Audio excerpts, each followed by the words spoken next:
học phẩm mà thằng Quang đang đứng ở bên trong của cái Toyota Center.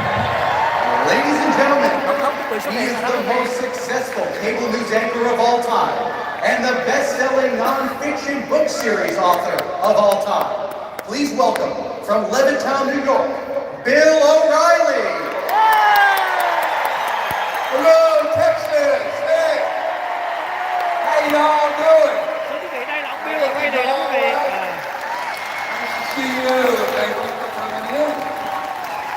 Now the president is on his way. Got delayed. I think he's hang gliding into Houston.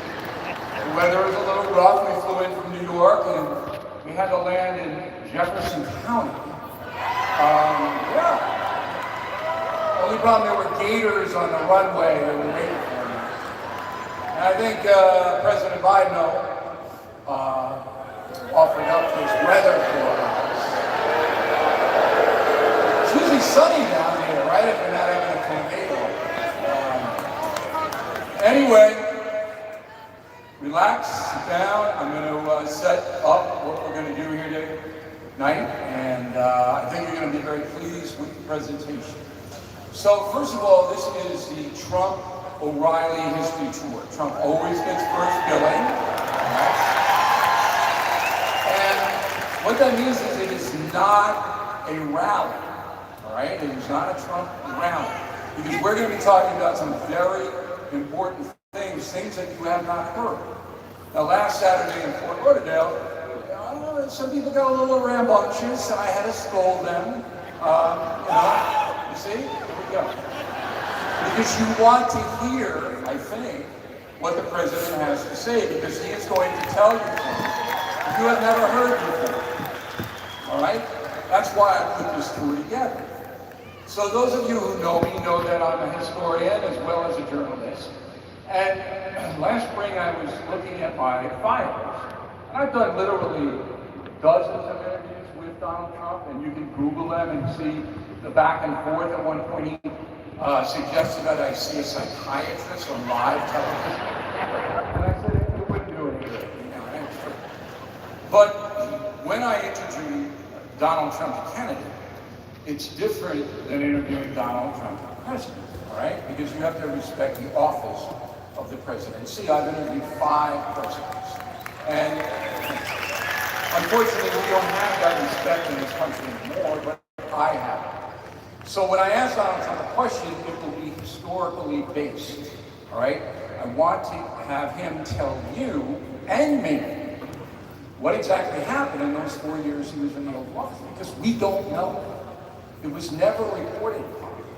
It was one segment of the press, 80%, trying to destroy Donald Trump, and then 20% trying to canonize him.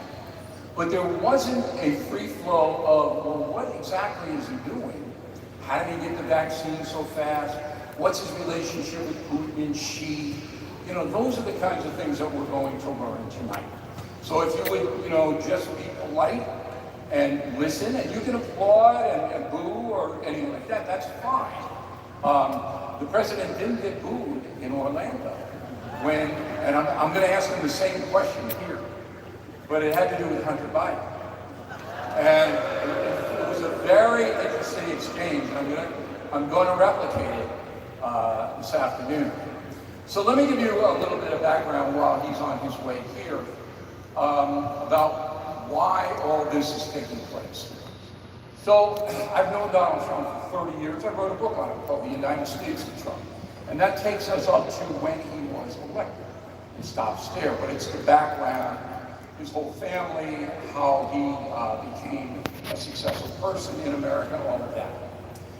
And then I started to cover him as president, all right?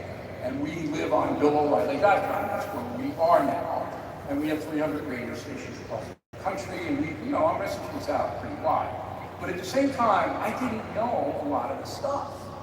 As I said, that went, so I had to convince him to do this show. It wasn't easy. And the primary objection he had to going out on the road and talking about his administration was, would I have to hang around with you, O'Reilly? And I said, just a little. some living.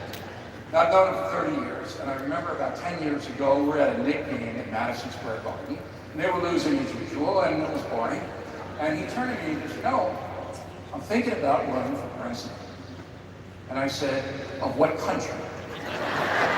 And that's absolutely true. Because it was so far out. He was doing The Apprentice back then. He was a showbiz guy for a moment. And he said, no, I'm serious. Because I thought he might have bought Bolivia or something. And then he was going to run for president down there. I'm serious. Now, I have to confess, in a million years, I never thought he would run. And then, even when he started, I never thought he would win.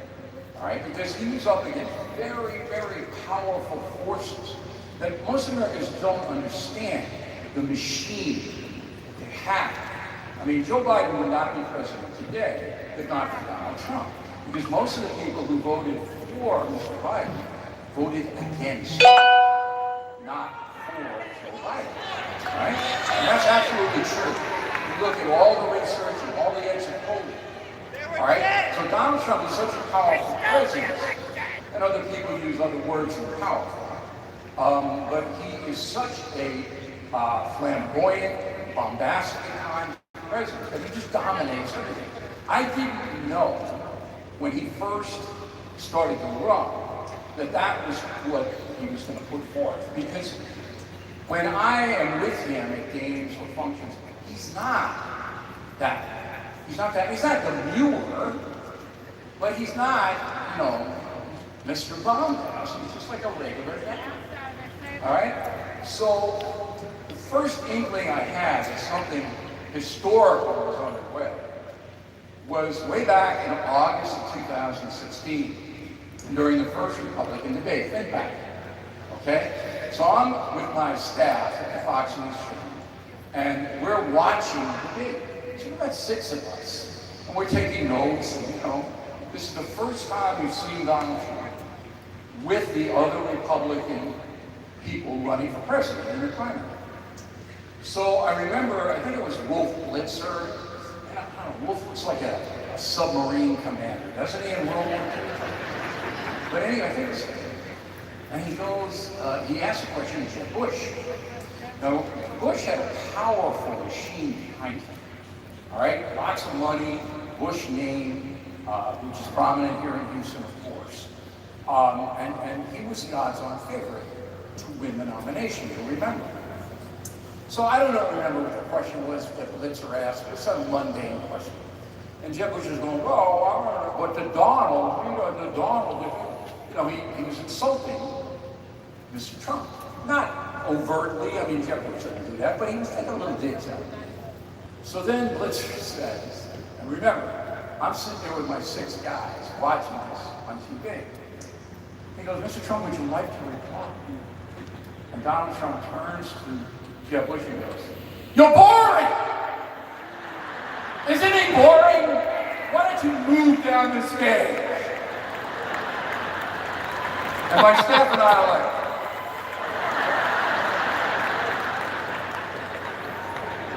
nobody could believe it. I really thought, did that just happen? And then from there on in, it was little Marco, he's sweating. You should see him backstage. He got a towel, it's all wet. Little Marco, Lion Ted, Crooked Hillary. It was scorched earth. Right? Okay. Now, we, the pundits, didn't know how that was going to play amongst the American public, the voters. I mean, it certainly gave Donald Trump the headline of that debate and all the others because he was so in your face. He was. And the others just wilted. The Republicans wilted. I mean, there's nobody who could stand up to him. I remember that Senator Rubio, he tried, but it just couldn't go off. And he just couldn't. And then I was interviewing after one debate in Detroit where Trump clearly won the debate. And I said to Rubio, we're trying to out-Trump Trump. You can't. And that was it. So what happened, and it was a calculated gamble on the part of Donald Trump, is he didn't know how this was going to be received. What happened was the American public at that point in history was so fed up with career politicians, all right? So angry. Right? That was 5 years ago. That was 5 and a half, a little more than 5 years ago. But the public was so fed up, especially the independent voters, all right? That they basically said to Jeb Bush and all of the other very powerful Republicans, hey, we're going to get the outsider. We're going to vote for the outsider. We're going to vote for the guy who's going to drain the swamp, or whatever he was saying. That resonated. And he won the primaries, and he won the nomination. Now, I can tell you that that did not make the Republican chieftains very happy, all right? And still to this day, the establishment Republicans, they don't like that. Tomorrow we're in Dallas, and I left tickets for Bush the Younger. I don't think he's going to show. All right? And we're going to get into some personalities with Donald Trump tonight. I asked him to assess certain people, and it's fascinating. So anyway, Trump wins the nomination, and then he's up against the Hillary Clinton machine. All right? And that is a formidable machine. So, armed with hundreds of billions of dollars, tremendous name recognition, the backing of at least 80% of the press, including here in Texas. There wasn't one major newspaper in Texas that endorsed Donald Trump. Not one. All right? The Dallas Morning News sat it out. Everybody else, all the other major metros, endorsed Hillary Clinton. Just so you know. So the Clinton machine was very powerful. And Clinton herself thought she was going to win easily. All right? And I write about that in the United States of Trump, and yet she had her dress picked out, she had, she said, this is like, I'm going to fight out. And if you remember the crooked polls, and they absolutely were, had her ahead up until maybe 24 hours. Now I, on the Fox News channel, did predict a Trump win 5 days in advance because I had access to what they call internal polls.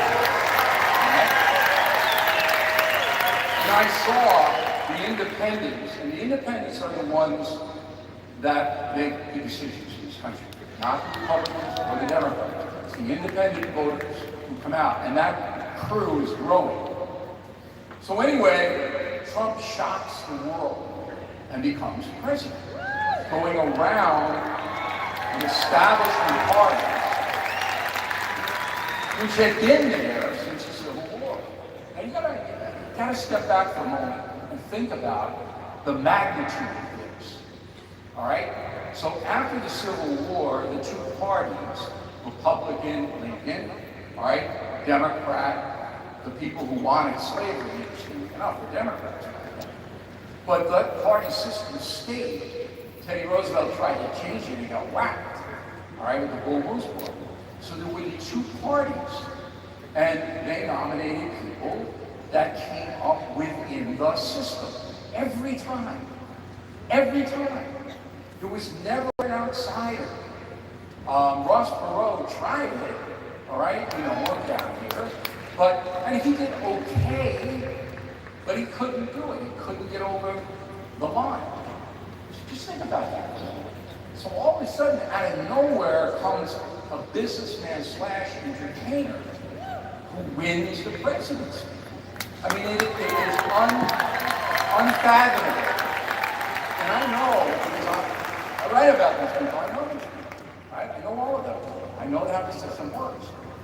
So it was so shocking, and particularly to the media, which hated him anyway.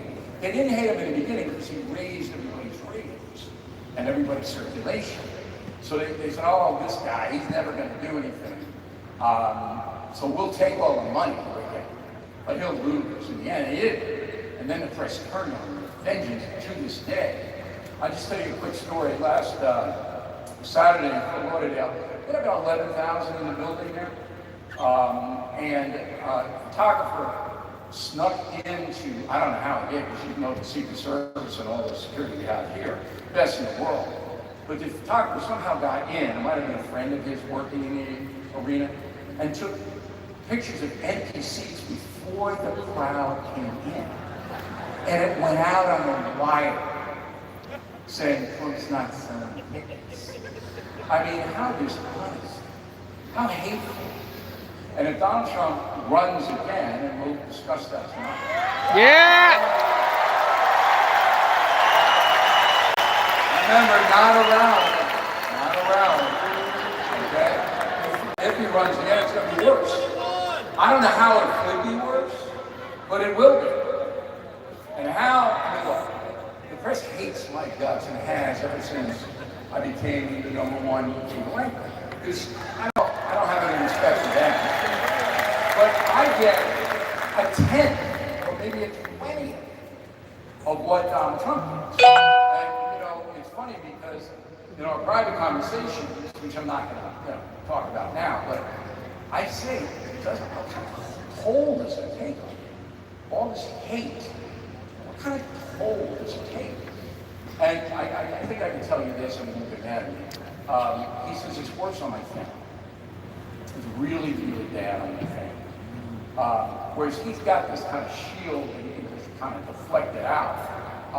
But it is very, very intense. Now, he has a segment of Americans who love him, a lot of you guys. Yeah!